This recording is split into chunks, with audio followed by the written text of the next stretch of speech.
शुरू करें। देश के अंदर जिस तरह से देश के प्रधानमंत्री जी तानाशाही पूर्ण रवैया अपनाते हुए इस देश में लोकतंत्र की हत्या करके देश की राजधानी दिल्ली के मुख्यमंत्री अरविंद केजरीवाल जी को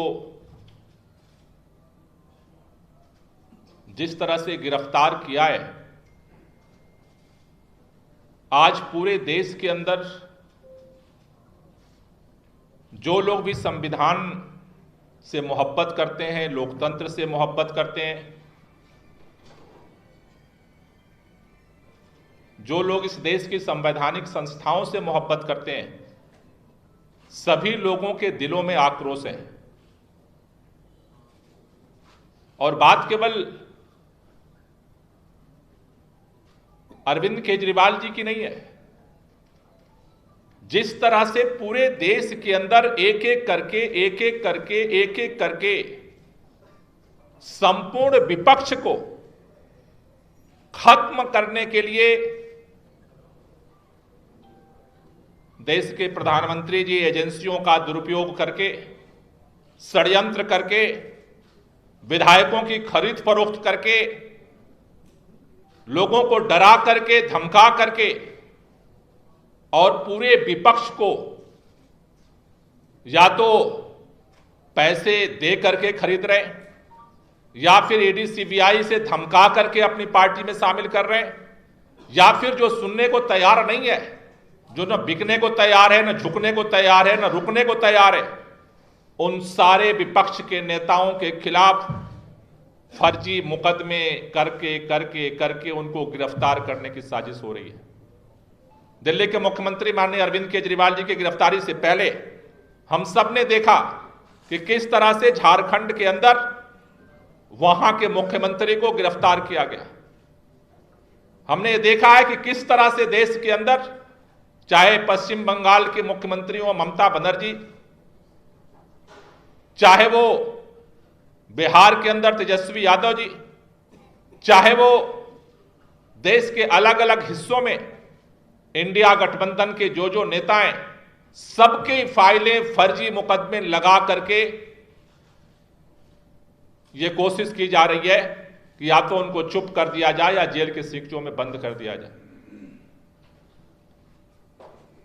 आज जब से अरविंद केजरीवाल जी की गिरफ्तारी हुई है, न सिर्फ आम लोग बल्कि पूरा विपक्ष एकजुट होकर के इस तानाशाही के खिलाफ खड़ा हुआ है।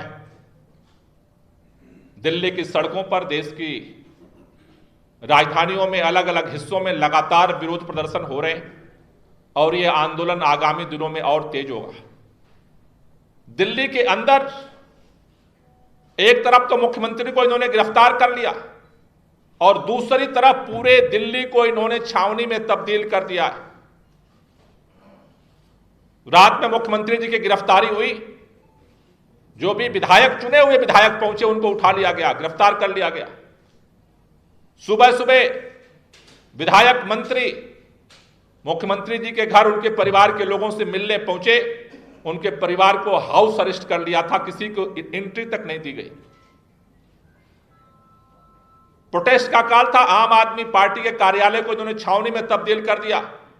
चुनाव आयोग कोड ऑफ कंडक्ट लागू किया हुआ है। ऐसे समय में एक राष्ट्रीय पार्टी के कार्यालय को सील कर दिया गया। वहां पर मैं प्रदेश अध्यक्ष हूं, मुझे जाने की अनुमति नहीं थी। हमारे किसी मंत्री को, विधायक को वहां नहीं घुसने दिया गया और जो भी वहां जाने की कोशिश किया, आईटीओ चौराहे पर बैरिकेड करके दिन भर गिरफ्तारी करते रहे। कल शहीदी दिवस था, शहीद आजम भगत सिंह, राजगुरु सुखदेव का बलिदान दिवस। शहीदी पार्क में वहां श्रद्धांजलि देने के लिए सबको मशक्कत करनी पड़ी और पंजाब के मुख्यमंत्री भगवंत मान जी वहां पहुंचे। तमाम मंत्री थे, तमाम विधायक थे, हमारे तमाम गठबंधन के नेता थे वहां। वो ऐसे बर्ताव किया जा रहा था जैसे हम अपराधी हों। हम उन शहीदों को श्रद्धांजलि देने आए जैसे हम अपराध करने आए। पूरे दिल्ली के अंदर लोगों को, एक तो आपने चोरी किया है और उसके ऊपर सीनाचोरी हो रही है। साथियों, भारतीय जनता पार्टी बार बार कह रही है अरविंद केजरीवाल को, विपक्ष के नेताओं को हम इसलिए गिरफ्तार कर रहे हैं कि उन्होंने भ्रष्टाचार किया है। उनके भ्रष्टाचार के आरोप की भी धज्जियां सुप्रीम कोर्ट के फैसले ने उड़ा दी है। जिस तरह से इलेक्टोरल बॉन्ड के चंदा चोरी का काला चिट्ठा आज देश के सामने खड़ा हुआ है, मुंह बाए खड़ा है, काला चिट्ठा सबको दिख रहा है। शराब घोटाला, शराब घोटाला, शराब घोटाला, शराब घोटाला। पिछले 2 साल से जांच हो रही है। कोर्ट पूछता है सबूत क्या है, कहते हैं कि मनी ट्रेल हम ढूंढ रहे हैं, ढूंढ रहे हैं, ढूंढ रहे हैं, ढूंढ रहे हैं। सीबीआई नहीं ढूंढ पाई, ईडी नहीं ढूंढ पाई, आईटी नहीं ढूंढ पाई। सुप्रीम कोर्ट के फैसले के बाद चुनाव आयोग की वेबसाइट पर जब लिस्ट डाली गई, उस लिस्ट में मनी ट्रेल सामने आया। घोटाला इधर हुआ और 60 करोड़ का money trail Bharatiya Janata party के खाते में पहुंच गया। शरद रेड्डी, जिसको इन्होंने पहले गिरफ्तार किया, उसके बाद उसको जमानत दे दी।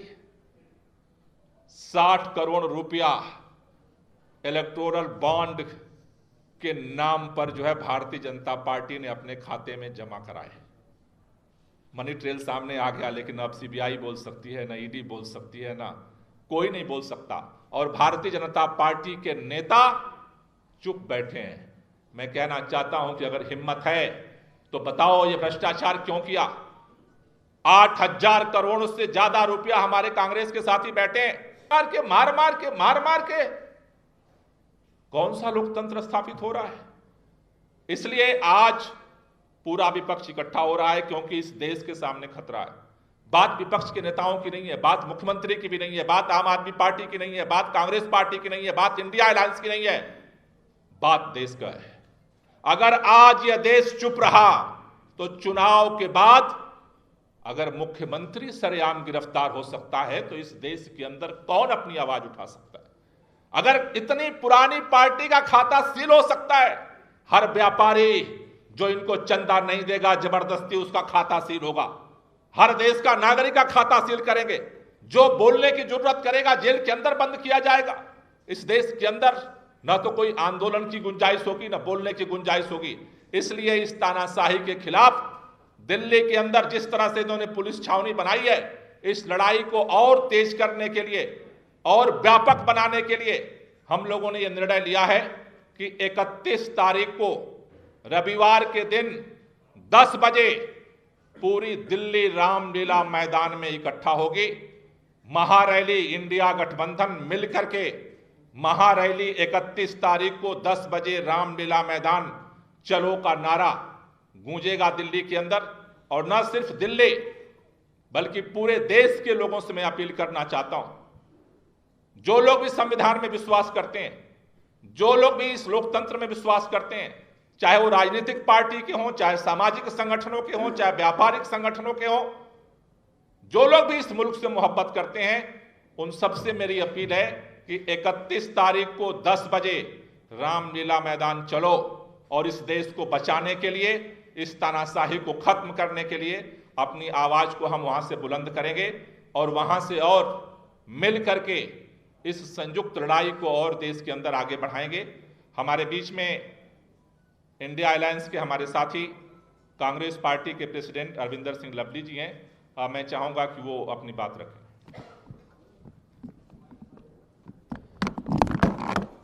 थैंक यू गोपाल राय जी, सुभाष चोपड़ा जी, आतिशी जी,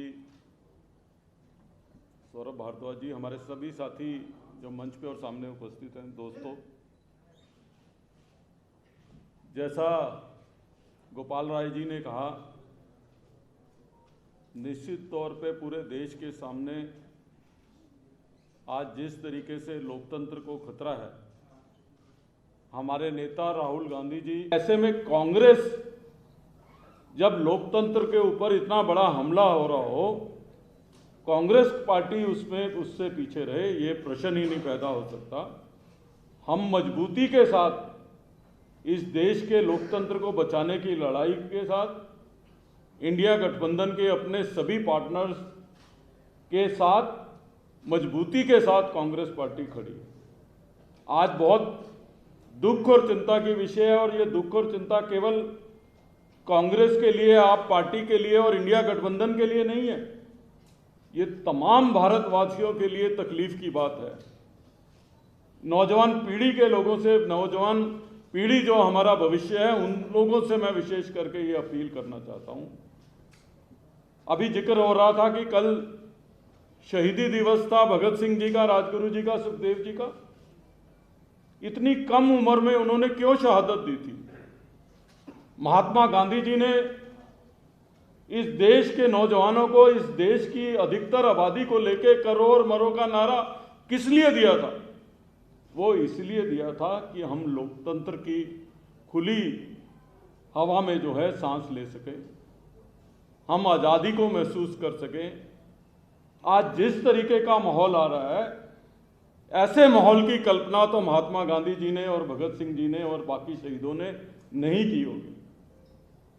लोकतंत्र के अंदर आप लेवल प्लेइंग फील्ड भी जो है चुनाव में विपक्ष के लोगों को नहीं देना चाहते, और उसके लिए आप कोई भी हथकंडा अपनाना चाहते हैं। आप देश की सबसे बड़ी ओपोजिशन पार्टी, सबसे पुरानी पार्टी के अकाउंट इलेक्शन से पहले सीज कर देते हैं, और आप इसे लोकतंत्र कहते हैं। आप चुने हुए मुख्यमंत्रियों को, चाहे हेमंत सोरेन जी हों, अरविंद केजरीवाल जी हों, चुनाव से पहले आप चुने हुए मुख्यमंत्रियों को कैद कर लेते हैं, उठा लेते हैं, उनको गिरफ्तार कर लेते हैं। आप किस तरीके का लोकतंत्र देश के अंदर बहाल करना चाहते हैं? इस लोकतंत्र से जो हमको रॉयलेट एक्ट की जरूर याद आती है, जिसमें नो अपील, नो वकील, नो दलील, इस तरीके का वातावरण जो है आज पूरे देश के अंदर जो है वो फैल गया है। हम किस ओर अपने देश को लेके जाना चाहते हैं? मैं तो अपने मीडिया के साथियों से भी कहना चाहता हूं कि जिस तरीके का माहौल चल रहा है, अगर ये माहौल कंटिन्यू रहा तो अभी तो आप कैमरा लेके भी हमारी बात सुनने आ जाते हो, तब कैमरा लेके भी चलने पे अनुमति होगी कि नहीं होगी, इस ओर हमारा देश बढ़ रहा है। तो इसलिए खाली हमारे लिए चिंता का समय नहीं है, आपके लिए भी सोचने का समय है। 31 तारीख को एक बड़ी रैली हम लोग जो है दिल्ली में करेंगे। इंडिया गठबंधन एक बड़ी रैली करेगा। इंडिया गठबंधन के तमाम घटकों के प्रमुख नेता जो है उस रैली को संबोधित करेंगे। ये रैली मात्र केवल पॉलिटिकल रैली नहीं होगी, ये रैली आह्वान होगी हिंदुस्तान के लोकतंत्र को बचाने की लड़ाई की। ये रैली आह्वान होगी इस सरकार के कुठाराघात के खिलाफ आवाज उठाने की। ये रैली पूरे देश में एक संदेश देगी कि देश के लोग, जिसके हमारे पुरखों ने जो है कुर्बानी दे के आज़ादी की लड़ाई लड़ी थी, उस पुरखों की कुर्बानी को, इनके मंसूबों को कामयाब नहीं होने देगी कि उन पुरखों की कुर्बानी जो है वो जाया जाए हिंदुस्तान के लोकतंत्र के ऊपर। क्योंकि दुनिया में एक तरफ आप मदर ऑफ डेमोक्रेसी कहते हैं इंडिया को, इसलिए पूरे दुनिया के अंदर जब अगर हिंदुस्तान में डेमोक्रेसी के ऊपर खतरा आता है तो पूरी दुनिया के अंदर हमारी साख के ऊपर धब्बा लगता है। हम इन लोगों को दुनिया के अंदर भारत की साख पे धब्बा लगने की इनके मंसूबों को कामयाब नहीं होने देंगे। और उस रैली में मैं भी अपील करना चाहता हूं तमाम, ना केवल कांग्रेस के कार्यकर्ताओं को, कांग्रेस के सिंपैथाइजर्स को, दिल्ली के लोगों को, कि तमाम एसोसिएशंस के लोग, RWAs, सोशल ऑर्गेनाइजेशन को आगे आके इस लड़ाई में अपना अपना योगदान देना चाहिए। बहुत बहुत धन्यवाद। हमारे बीच में CPIM के नेशनल सेक्रेटरीट के मेंबर राजीव कुंवर जी हैं। मैं चाहता हूं कि वो भी अपनी बात करें।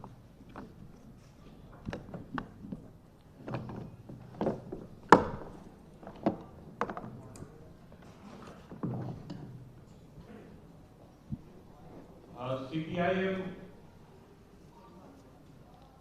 इमीडिएट जैसे ही अरविंद केजरीवाल जी को गिरफ्तार किया गया, हमने तुरंत इसकी निंदा भी की, और ये निंदा सिर्फ एक मुख्यमंत्री के गिरफ्तारी की बात नहीं है, बल्कि ये जनतंत्र पर, लोकतंत्र पर, जनवाद पर हमला है। और इस हमले में हमारी पार्टी पूरी तरह से इंडिया गठबंधन, अरविंद केजरीवाल या इस देश के किसी भी पार्टी को के नेता को अगर इस तरह से गिरफ्तार किया जाएगा, चुनाव घोषित हो चुका है और उसके बाद इस तरह की कार्रवाई की जा रही है, इलेक्ट्रॉनिक बॉन्ड साफ साफ दिखा रहा है और उसके बाद इस तरह की कार्रवाई की जा रही है, एक साफ संदेश है कि ये तानाशाह एक इंच भी किसी भी विपक्ष को देने के लिए तैयार नहीं है। और हम जितनी भी पार्टियां जनतंत्र में विश्वास रखती हैं, वो इस स्पेस को, ये जो लोकतंत्र का स्पेस है, उस स्पेस को छोड़ नहीं सकते। इसके लिए लड़ेंगे, लड़ते रहे हैं, आगे भी लड़ेंगे। हमने उसी दिन घोषित किया और कल हमारी पार्टी पूरी दिल्ली में जिन जिन इलाकों में भी हमारे संगठन के थे दल सारे के सारे इकट्ठा होंगे। हमारे नेता, सेंट्रल लीडरशिप भी उस दिन होगी, वहां मंच पर हम आएंगे और पूरी तरह से हम इस केजरीवाल के परिवार, आम आदमी पार्टी और हमारी जो दिल्ली की जनता है, उनकी संवेदना के साथ खड़े हैं। और हम दिल्ली की जनता से अपील करते हैं कि वो 31 तारीख को इस बड़ी रैली में आकर अपना सीधा संदेश दें कि लोकतंत्र पर हमला नहीं सहेंगे। धन्यवाद। हमारे बीच में कांग्रेस पार्टी के पूर्व अध्यक्ष और जाने माने चेहरा सुभाष चोपड़ा जी हैं। मैं चाहूँगा कि वो भी अपनी बात रखें। धन्यवाद गोपाल राय जी। सभी सम्मानित साथीगण, गोपाल राय जी, अतीशी जी, अरविंद सिंह लवली जी, सीपीएम के हमारे साथीगण, सौरभ भारद्वाज जी, सभी सम्मानित मीडिया के साथीगण। देखिए, अभी जो गोपाल राय जी ने कहा और दूसरे साथी अरविंद सिंह लवली जी ने कहा, दूसरे साथियों ने कहा, ये रैली जो 31 तारीख को होने जा रही है, ये इंडिया अलायंस की रैली है। इसमें सभी हमारे शीर्ष नेता सभी पार्टियों के वहाँ आएंगे। जो कि अभी बताया गया कि ये रैली लोकतंत्र को बचाने के लिए है। जिस तरह से प्रहार ऑपोजिशन लीडरों के ऊपर हो रहा है, जिस तरह का माहौल देश के अंदर पैदा हो रहा है, माहौल रुकेगा कैसे?